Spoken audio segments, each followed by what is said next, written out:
Assalamualaikum warahmatullahi wabarakatuh.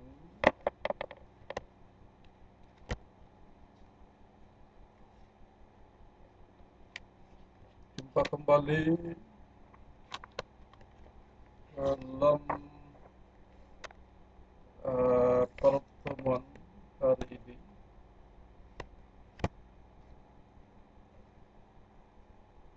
Bincang-bincang tentang uh, Jakarta bebas maba. Jakarta bebas macet dan banjir, insyaallah.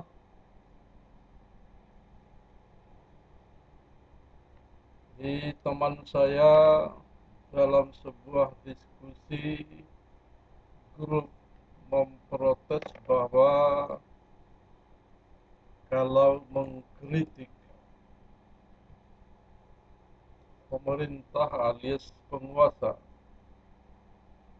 maka jangan hanya sekedar mengkritik,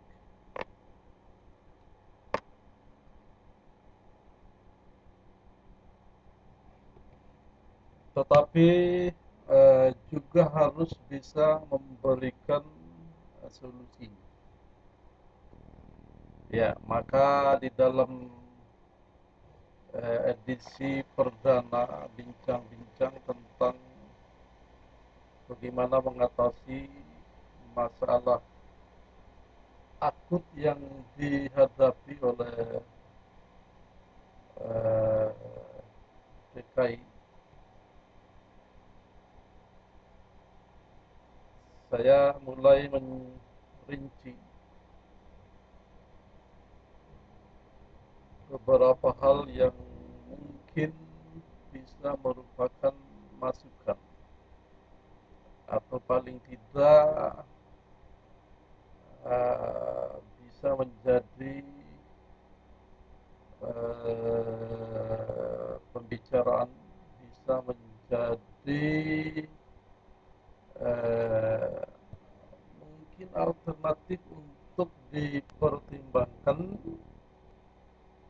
atau dibicarakan, didiskusikan. Ya, siapa tahu ini bermanfaat, siapa tahu juga bisa didengarkan oleh pengambil, oleh eh, yang bisa menentukan kebijakan di pemerintahan eh, provinsi DKI, sebagaimana problem ini yang menjadi masalah yang terjadi terus menerus, ya, masalah banjir dan macet hampir tidak pernah tidak bisa teratasi selama ini, ya. Ya, maka ya tidak ada salahnya sebagai warga yang turut prihatin juga ikut memberikan sumbang sara, ya, yang kira-kira ya siapa tahu itu bisa bisa merupakan alternatif pertimbangan, dan ya tentu saja dengan bincang-bincang ini bisa mendapatkan respon dari ya mungkin penentu kebijakan di Pemda DKI, ya. Ya, pada edisi bebas banjir yang kedua ini, saya mencoba mereview apa yang telah dilakukan oleh pemerintah daerah, khusus ibu kota Jakarta, dan dengan apa yang dilakukan dengan apa yang sudah dibangun selama ini, apakah itu bisa mengatasi masalah yang dihadapi, ya. Atau paling tidak ya berkuranglah dari tahun ke tahun, ya. Oke, baik sahabat Jakarta Bebas Maba, kita akan mulai bincang-bincang hari ini, ya. Kali ini dengan eh, kita akan melihat bagaimana kejadian banjir pada tahun 2002 dan 2007. Maksudnya adalah untuk melihat pola, ya, melihat pola penyebaran banjir, apakah pola itu terus seperti itu atau berubah, ya. Jadi kita lihat,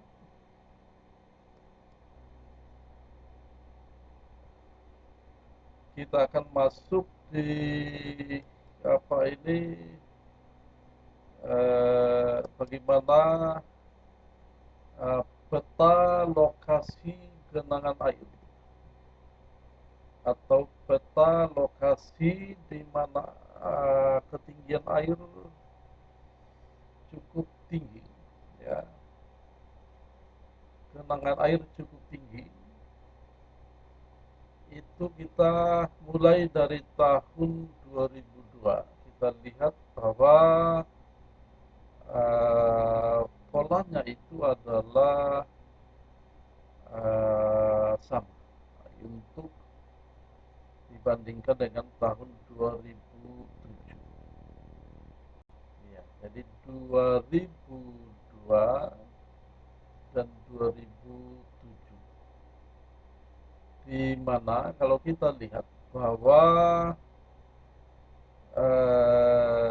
umumnya kejadian banjir yang melanda itu terjadi di wilayah Jakarta Timur dan Jakarta Barat.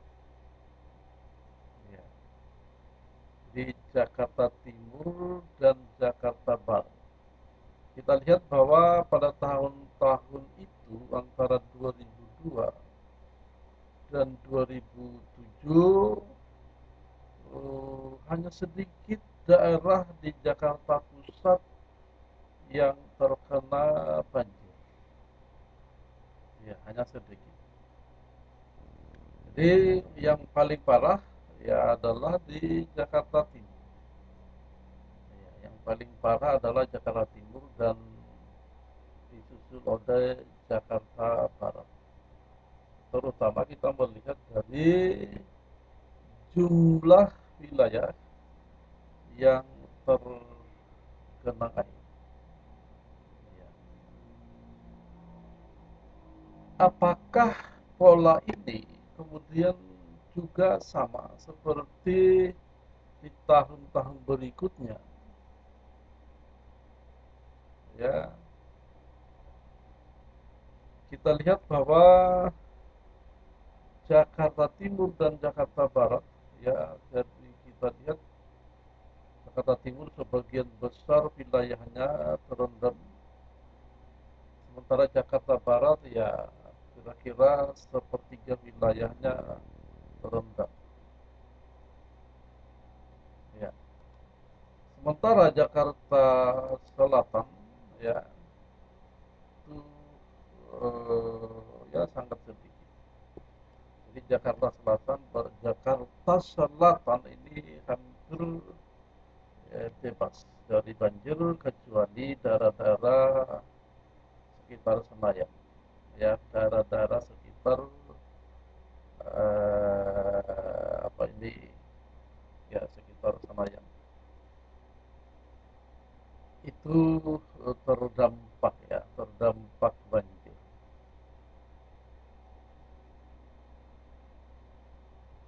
Apakah ini sama untuk tahun-tahun selanjutnya? Ya, kalau kita lihat apakah banjir besar itu terjadi setiap tahun, ternyata tidak. Ya, ternyata tidak. Banjir itu yang mungkin kita bisa sebut sebagai banjir bandang itu terjadi dalam ya kurun hampir kurun 5 tahun lah. Ya, jadi periode 5 tahunan sama dengan periode Pemda ya. Ya, tapi ini sama sekali tidak ada hubungan kecuali memang pendekatan ya, pendekatan bagaimana menyelesaikan masalah ini. Ya, meskipun ya karena memang pembangunan yang demikian pesat ya, pembangunan yang demikian pesat, tapi kemudian itu antara dari tahun ke tahun kemudian selalu terjadi yang tadinya masih berjarak 5 tahunan, periodenya masih 5 tahunan, kemudian hampir tiap tahun terjadi. Ya, hampir tiap tahun terjadi, sementara upaya-upaya penanggulangannya itu juga semakin gencar. Ya, penanggulangan semakin gencar, eh, terutama setelah dibangunnya BKT. Ya, jadi kita lihat bahwa BKT itu terutama memang untuk wilayah yang paling parah, ya, untuk wilayah yang paling parah terdampak banjir. Ya, wilayah yang paling parah itu Jakarta Timur. Ya, maka kita tahu bahwa sebagian besar, ya sebagian besar dari trace PKT, ya lintasan pembangunan PKT itu memang ada di wilayah Jakarta Timur. Ya, sementara di barat terlebih dahulu memang sudah dibangun, yaitu banjir Kanal Barat yang dimulai dari daerah Manggarai.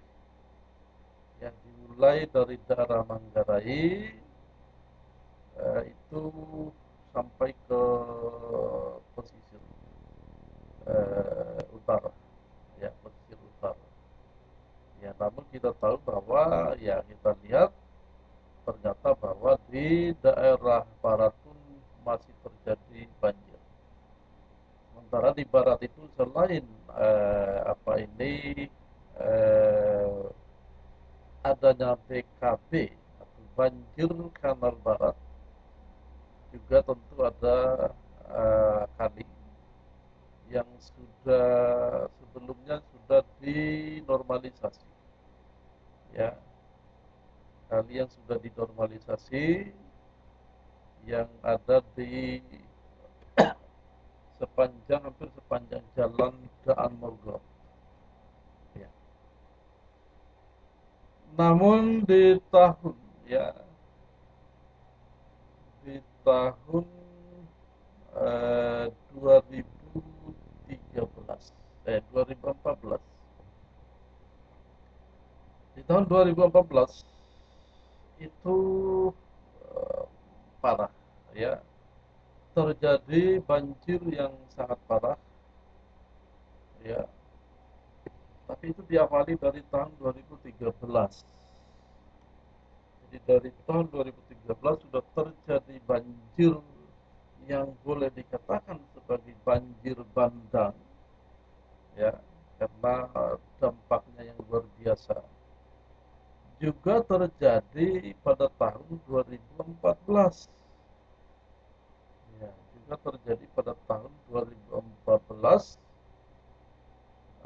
Wilayah yang paling parah di tahun 2014 itu adalah Jakarta Barat. Ya. Jadi wilayah yang paling parah itu adalah Jakarta Barat karena kebetulan ya pada saat itu saya akan melakukan perjalanan dari Jakarta ke Makassar, ya, dari daerah Salemba, ya, dari daerah Salemba, dari daerah Keramat. Itu berangkat jam 12 malam, ya, sekitar jam 12 malam. Itu eh, tiba di Jalan Layang Pesing, ya. Dari Jakarta Pusat menuju ke Pesing itu nggak ada banjir, bebas banjir. Dan begitu kita naik di Jalan Layang Pesing, kita turun ya sudah nggak bisa masuk, sudah banjir luar biasa, ya, banjir luar biasa. Dan itu terjadi berjam-jam, ya, tidak surut, dan orang memang kendaraan sudah tidak bisa berjalan. Ya, kemudian ya karena saya akan ya berangkat, ya saya paksakan mengambil jalan alternatif, ya, mengambil jalan alternatif. Ya, namanya juga ya kita ambil jalan, kita tanya-tanya apakah ada jalan yang kira-kira bisa ditempuh. Ya, ternyata juga terjebak, ya, terjebak juga di daerah-daerah apa itu ya, kamar, ya, ya yang dekat-dekat bandara. Maka ya tidak bisa melanjutkan perjalanan, dan dengan upaya yang karena memang harus ke Makassar, akhirnya saya sampai di bandara pada jam 4 subuh, ya, bandara jam 4 subuh. Ya, kebetulan pesawat berangkat jam setengah 5, jadi masih sempat check in, ya. Itu luar biasa banjirnya, ya. Dan kita tahu bahwa pada tahun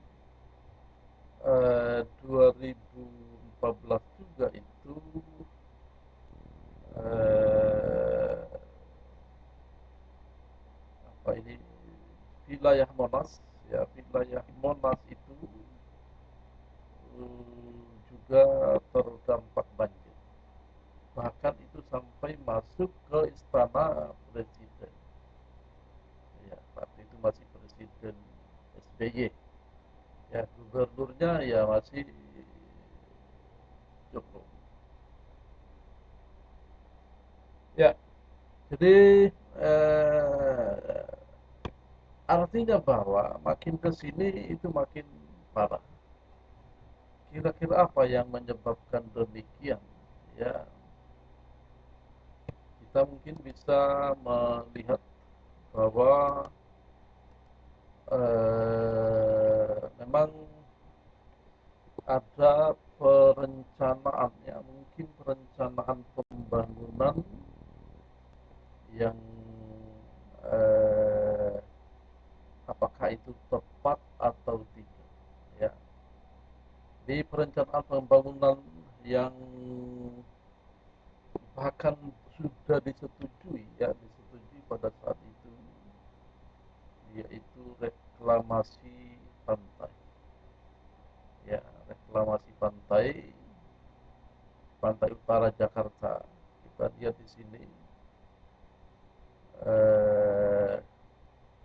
ini sudah mendapatkan izin ya pada saat itu. Jadi sudah didapatkan izinnya yang sebelumnya tidak ada izin, ya tidak diberikan izin. Ya.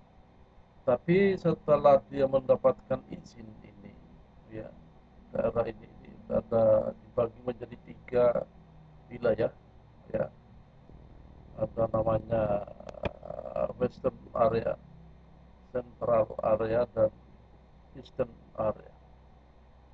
Di mana Western itu di bawah, di sebelah utaranya Peak, ya Pantai Indah, reklamasi pantai.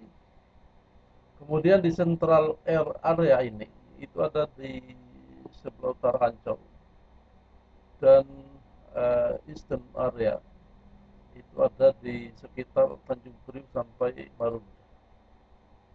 Ya, tetapi ya tentu saja di daerah Marunda, ya daerah Marunda mendapatkan per apa ya tantangan, ya mendapatkan restriksi dari masyarakat karena di sini adalah masyarakat nelayan, ya jadi mendapatkan eh, penentangan, ya dari masyarakat, ya sehingga kemudian izin itu kita tahu bahwa kemudian dibatal, ya sampai sekarang, ya apakah ini, ya apakah masih terjadi pembangunannya atau tidak. Kita mendengar bahwa itu dibatalkan, ya. Dengan rencana pembangunan ini, apakah ya, akan membantu apakah akan membantu wilayah Jakarta akan terbebas banjir, atau bahkan mungkin akan eh, memperparah, ya memperparah banjir. Jadi kita lihat bahwa, ya kalau kita lihat pola banjir secara umum, ya secara umum bahwa banjir akan terjadi, ya banjir di DKI itu akan terjadi dari sumber hulu, ya dari sumber hulu, yaitu curah hujan di daerah selatan Bogor Puncak itu sangat tinggi, jadi mungkin hujan deras terus menerus sehingga airnya tentu saja akan mengalir ke wilayah DKI, ya itu pertama. Yang kedua adalah banjir karena memang di daerah wilayah DKI ya terus menerus hujan, ya, jadi terus menerus hujan wilayah DKI, maka juga itu bisa menyebabkan banjir. Dan yang ketiga adalah banjir karena uh, ketinggian air laut, ya. Dan di banjir karena ketinggian air laut, yaitu pada saat pasang, ya. Terutama pasang maksimum. Jadi pasang maksimum itu ketika garis matahari berada segaris dengan bulan, ya jadi bisa bulan purnama, atau ya pokoknya pada saat matahari di atas kemudian bulan di bawah satu garis, itu menyebabkan gravitasi besar, apalagi ya bersama-sama di bawah, di atas, ya bersama-sama di atas, itu akan menyebabkan pasang, ya. Jadi ini tiga unsur yang bisa menyebabkan banjir, apalagi ketiga-tiganya bertemu secara bersamaan, ya tiga-tiganya bertemu secara bersamaan.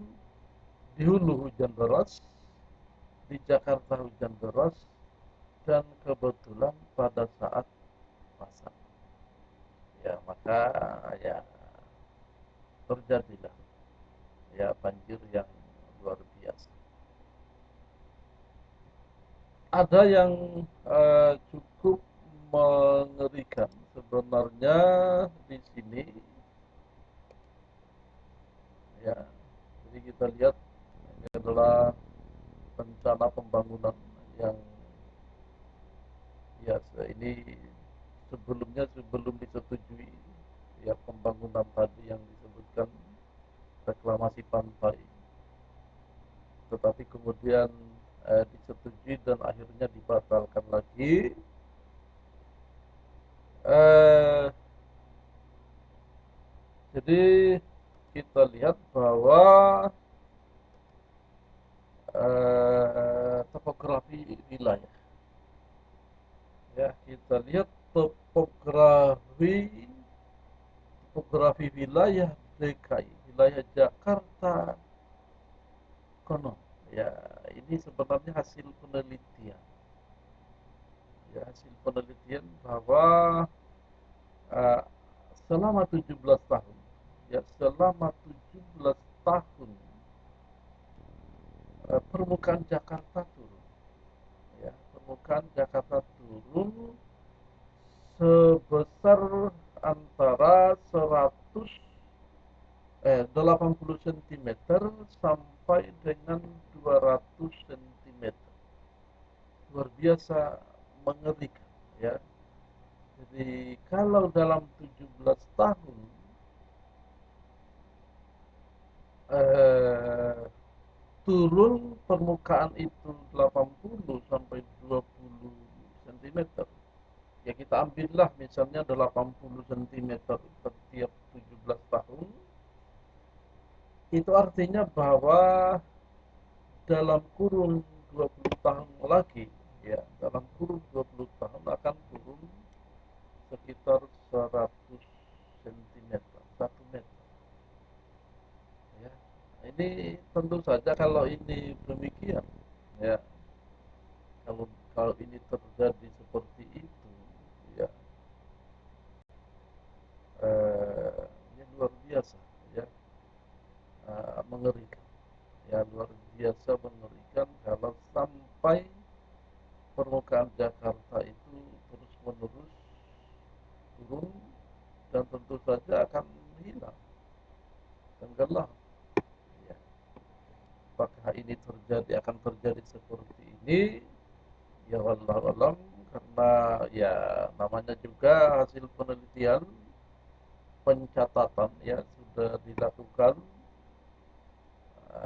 Apakah ini akan terjadi demikian, ya itu kan urusan juga yang di atas, ya bisa turun atau bahkan bisa naik lagi karena problem geologis misalnya, ya itu kan ya bukan kita, bukan kekuasaan kita, tetapi kita memang harus dengan informasi ini memang harus antisipatif, ya harus antisipatif karena memang pembangunan demikian cepat, ya demikian masif, ya. Jadi itu hal-hal yang perlu diperhatikan. Apa yang dilakukan, ya apa yang dilakukan oleh Pemda selama ini. Yang dilakukan oleh Pemda adalah ya tadi sudah dikatakan bahwa membangun kanal timur, ya. Jadi membangun kanal timur, ya kita lihat bagaimana kira-kira apakah bisa mengatasi masalah banjir atau tidak, ya. Dan yang kedua adalah normalisasi kali, ya. Normalisasi kali kita melihat di sini bahwa Kali Angke sebelum normalisasi kita lihat memang sedikit luar biasa parah, ya. Apa ini semrawut, ya. Jadi di tengah-tengah Jakarta kita melihat keadaan yang kontradiktif, ya, bantaran kali yang demikian kumuh. Kemudian dilakukan normalisasi yang cukup berhasil, ya, normalisasi yang cukup berhasil dari segi apa ini, ya, dari segi penataan, ya, ya. Jadi menata daerah kumuh itu sudah dengan normalisasi yang benar-benar berubah, ya, benar-benar berubah. Jadi kita lihat bagaimanakah perubahannya, ya. Jadi inilah kondisi Kali Angke setelah normalisasi, ya. Jadi dengan normalisasi, dengan program normalisasi Kali Angke ini juga lah, maka mau tidak mau daerah apa ini, daerah apa sih di pinggir Kali Angke ini memang harus digusur, ya. Kalau kita dengar Sutioso eh, bisa merubah Keramat Tunggak, ya, bisa merubah Keramat Tunggak menjadi Islamic Center di Jakarta, maka ya di sini Ahok berhasil merubah tempat yang sama, ya, seperti Keramat Tunggak itu dirubah menjadi rapi, ya, menjadi rapi bersih karena memang program normalisasi kali, ya, entah apakah itu memang ada tujuan ke situ atau tidak, tetapi dengan normalisasi kali mau tidak mau itu memang lokasi itu harus digusur, ya. Kita lihat bahwa sudah pemandangan kita sudah tidak lihat lagi kumuhnya pinggir bantaran kali, kita sudah tidak melihat lagi, terutama di Muara Angke, daerah Kali Angke, ya, meskipun, ya, eh, beberapa bagian kalau kita lihat di bantaran Kali Ciliwung, ya, itu tidak berhasil tergusur. Jadi ada bagian-bagian wilayah yang tidak bisa dibebaskan dan tetap dalam kondisi yang seperti dulu, ya. Harusnya setelah normalisasi kali, memang rencananya adalah di pinggir kiri kanannya itu dibuat jalan, ya, dibuat jalan, ya, tetapi kita melihat bahwa tidak semuanya bisa dibebaskan, ya, tidak semua bisa dibebaskan, ya. Jadi tapi sudah sangat maju, ya, sudah sangat berkembang, ya. Kita lihat bagaimana kondisinya setelah normalisasi, ya. eh, Ya, terutama untuk bantaran kali sudah lumayan, sudah bagus, sudah rapi. Memang ada beberapa wilayah yang belum teratasi, ya. Pertanyaannya adalah apakah banjir teratasi, ya. Pertanyaannya adalah apakah banjir teratasi. Jawabannya adalah tidak, ya. Jadi dengan normalisasi kali yang melewati kali-kali besar yang bermuara di Jakarta, ternyata banjir tidak dapat teratasi. Meskipun juga, ya, pembangunan eh, Kanal Timur, banjir Kanal Timur juga sudah selesai, sudah menyambung ke banjir Kanal Barat, juga sudah menyambung ke sungai Cisadane, tetapi eh, banjir tetap terjadi. Ya, banjir itu tetap terjadi. Nah, kira-kira masalahnya di mana? Masalah di mana? Kenapa masih terus terjadi? Jadi kita lihat ini adalah daripada BKT, ya, di mana BKT ini melewati beberapa kali, ya, ya ada kali yang cukup besar, ada yang kecil, ada pokoknya ini harapannya adalah pembuangan ke kanal, ya, kanal timur, ya, bisa terjadi meskipun, ya, ya ini kan memang masalahnya adalah saluran pembuangan ke kanal ini terjadi dengan lancar apa tidak, ya, terjadi dengan lancar apa tidak. Jadi kalau kita perhatikan kanal ini tidak pernah sampai setengahnya, ya, jadi meskipun banjirnya banjir besar, tapi kanal ini tidak pernah penuh. Ya, artinya bahwa pembuangan ke arah sana itu akan tersendat, ya, agak tersendat. Ya, karena tersendatnya itulah maka tetap terjadi banjir. Ya,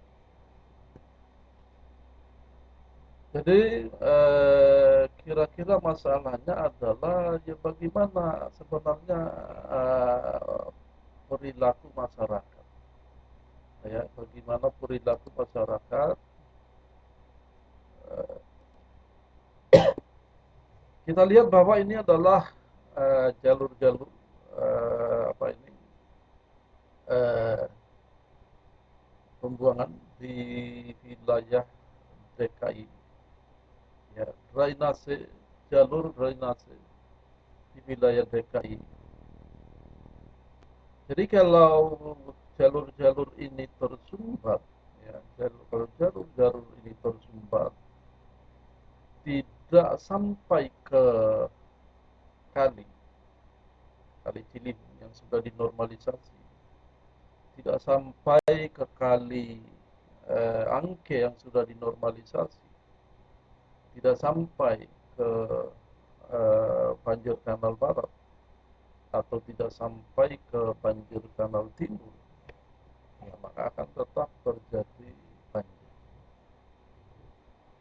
Problemnya adalah, saya kira ini adalah perilaku masyarakat, ya, perilaku masyarakat, bahwa kurangnya kesadaran, ya, kurangnya kesadaran masyarakat untuk membuang sampah pada tempat. Ya, jadi ya kita teringat kembali dengan kasus banjir yang yang selama ini tidak pernah dialami oleh istana, ya, ya, selama Jakarta berdiri istana tidak pernah kebanjiran, tetapi pada tahun 2014 istana kebanjiran. Jadi ini air masuk ke dalam istana. Ya. Karena air masuk ke dalam istana itu, maka akhirnya uh, Ahok pada waktu itu memerintahkan untuk memeriksa, ya, untuk memeriksa saluran air yang ada di sekitar istana. Ya. Kok bisa? Ya, bisa-bisanya istana kebanjiran yang sejak berdirinya Jakarta itu tidak pernah terjadi. Ternyata ditemukan bahwa di dalam saluran air terdapat mungkin bisa di berton, ya, atau ada bertonton eh, karet, kulit kabel, ya, kulit kabel yang entah sengaja atau tidak dibuang di situ, disimpan atau ditempatkan di situ dan menghambat ya saluran air, ya menghambat saluran air sehingga menyebabkan istana sampai kebanjiran. Dan tentu saja ya daerah Monas ya seperti lautan. Ya. Jadi kalau kita lihat bahwa itu dia penyebabnya. Ya. Kita lihat bahwa penyebabnya itu. Ya, jadi di sini digambarkan, katakanlah misalnya ini adalah daerah terendam air, ya, atau daerah banjir, wilayah banjir. Maka tentu yang harus diperiksa adalah arah buangan. Ya. Tentu ini DKI sekitar Jakarta Pusat dan Jakarta Timur. Sebelah sini adalah Jakarta Selatan, di sini Barat, Timur, Pusat, Utara. Ya. Tentu air itu secara gravitasi itu mengalir dari daerah yang tinggi ke daerah yang rendah. Artinya bahwa air datang dari arah selatan, dari daerah Bogor, daerah Puncak, Depok, kemudian ke Jakarta. Ya. Artinya bahwa arah aliran dari artinya wilayah daerah banjir yang ke arah wilayah yang lebih tinggi nggak perlu diperiksa lagi, nggak perlu lagi masuk gorong-gorong sini karena nggak mungkin, hambatan bukan di sini. Ya, hambatan itu bukan di sini. Tapi yang harus diperiksa adalah ke arah buangan yang menuju ke tempat yang rendah, yaitu daerah Jakarta Utara atau daerah pesisir, daerah Banten. Maka yang harus diperiksa adalah semua saluran yang terdampak banjir ke arah pembuangan, ke arah aliran pembuangan. Boleh jadi mungkin ya di sana ada sumbatan, ya, mungkin di sana ada sumbatan, ya, maka itu harus diperiksa, ya, harus diperiksa, ya, harus diperiksa karena ya harus di sana lah mungkin sumber masalah, ya, harus diperiksa.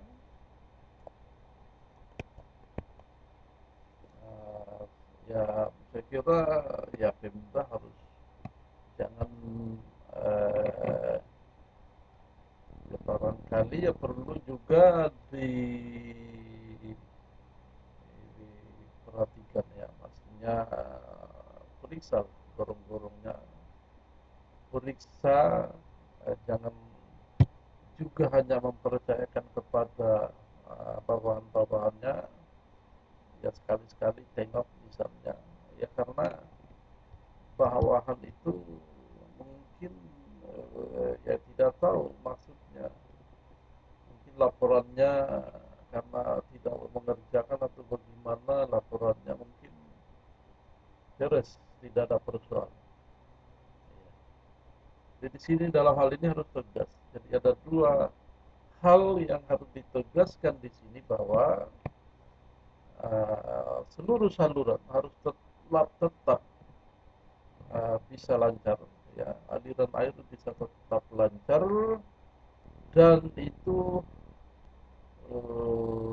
dikarenakan eh, perilaku masyarakat yang harus juga ditertibkan, ya, perilaku masyarakat yang harus ditertibkan, yaitu jangan ada sampah sekecil apapun jatuh tidak di tempat.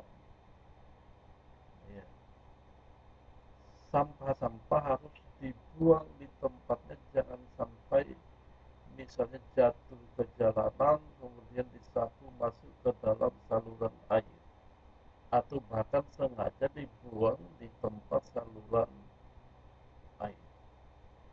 Ya, itu tidak boleh. Harus tegas dalam hal ini supaya sumbatan itu tidak terjadi. Ya, supaya sumbatan itu bisa terjadi. Ya, jadi kita tahu bahwa Jakarta Selatan, ya Jakarta Selatan itu jarang terjadi banjir, tetapi di beberapa waktu yang lalu terjadi banjir. Kenapa terjadi banjir? Karena meluapnya Kali Kerukut. Ya, meluapnya Kali Kerukut. Kenapa Kali Kerukut meluap? Ya tentu ada sumbatan di sana. Dia tidak bisa berjalan normal. Eh, ada sumbatan sehingga dia meluap. Meluap dan mengakibatkan banjir di sekitar Kali Kerukut. Jadi itulah yang harus ditegaskan ya oleh setiap pemegang kekuasaan, bahwa jangan ada satu sekecil apapun sampah jatuh tidak di tempat. Ya. Jadi kadang-kadang kita melihat pengendara mobil misalnya, atau kendaraan roda 2 atau roda berapa saja, seringkali habis mengkonsumsi sesuatu makanan misalnya, dibuang begitu saja, ya dibuang begitu saja di jalan, kemudian disapu lagi, buang ke dalam, masuk, dipaksa masuk dalam lubang pembuangan saluran air oleh tukang sapu misalnya. Ya, jadi itu perilaku masyarakat, itulah yang harus ditegaskan. Perda sudah ada, tapi pelaksanaannya, ya, perda pembuangan sampah sudah ada, tetapi pelaksanaannya tidak tegas. Saya kira itu masalahnya, ya. Jadi saya berharap kepada pemangku kekuasaan, ya, pemegang uh, kekuasaan, untuk tegas dalam hal ini, ya, tegas dalam hal ini, yaitu tentang pengendalian perilaku masyarakat, ya, di dalam membuang sampah. Apalagi jangan sampai sengaja dibuang di kali. Ya, saya juga pernah melihat seseorang, ya, naik motor membawa sampah berkarung, ya, sekarung besar, membawa sampah sekarung besar, tiba-tiba berhenti di pinggir kali, ya, pinggir saluran air, ya, dia buang di sana sampah itu di kali yang mengalir, di air yang mengalir. Ya, luar biasa perilakunya itu. Ya, seharusnya orang-orang seperti itu harus digiring ke penjara. Ya, saya kira itu, ya, pembicaraan kita hari ini, bincang-bincang kita hari ini, semoga bermanfaat, mudah-mudahan sampai ke mereka pelaksana-pelaksana yang berpengaruh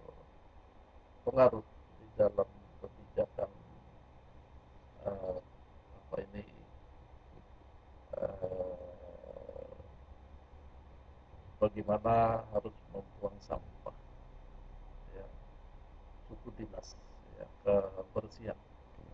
Ya. Saya akhiri pertemuan hari ini, ya, saya kira cukup sekian. Eh, Nanti kita akan pikirkan lagi langkah-langkah yang lain. Tentu saja ya, tidak, bukan, ini bukan satu-satunya, ya, bukan satu-satunya penyebab daripada eh, banjir dan macet di DKI. Ya, saya kira demikian pertemuan kita hari ini, bincang-bincang kita hari ini. Saya akhiri. Billahi taufiq wal hidayah. Wastabiqul khairat. Wassalamualaikum warahmatullahi wabarakatuh.